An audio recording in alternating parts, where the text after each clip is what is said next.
Well, first of all, obviously, as you get older, and when you're young, it's very important you look after yourself. And I think, yeah, too many of us forget about that. You know, we're flying around the world, we're in a hustle and bustle, but we must find, you know, an hour for ourselves, because if we keep our bodies fit and healthy, then everything else is possible. So I would say, number one, make sure you look after yourself. Somebody agrees with me. But as far as innovating is concerned, it's so exciting to innovate. I mean, I knew nothing about space travel, but wanted to go to space myself. So a few years ago, set out around the world to find a great engineer who could build us a spaceship, hopefully one that would go up and hopefully come back.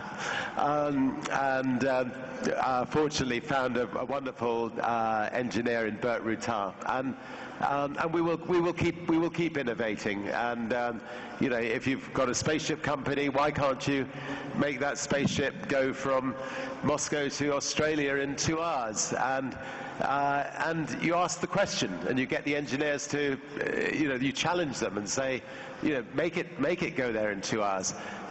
If we've got a spaceship company, why can't we put satellites up there for a tiny fraction of the price that it currently costs?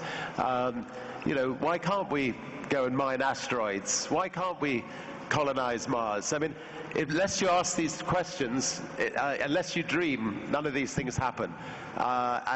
We love to dream. Our engineers love us to challenge them. And so just keep dreaming, and in 10 years' time, lots of exciting things will be happening. So let me just ask a follow-up. Steve Jobs recently, unfortunately, departed from Apple. How much is the company you've created? How can other people do this and build sustainable companies that keep that innovative spirit? Well, I think that, look, the first thing anybody should learn when they start their business is, after a year or two, make sure you don't try to cling on for the next 30, 40 years. You know, find someone who's better than yourself to run the company on a day-to-day basis. And that then frees you up to innovate and think of the bigger picture things and move on to the next, you know, the next hopefully giant step. Too many people just cling on. They hold on to their business. They want to manage it as well as be the entrepreneur.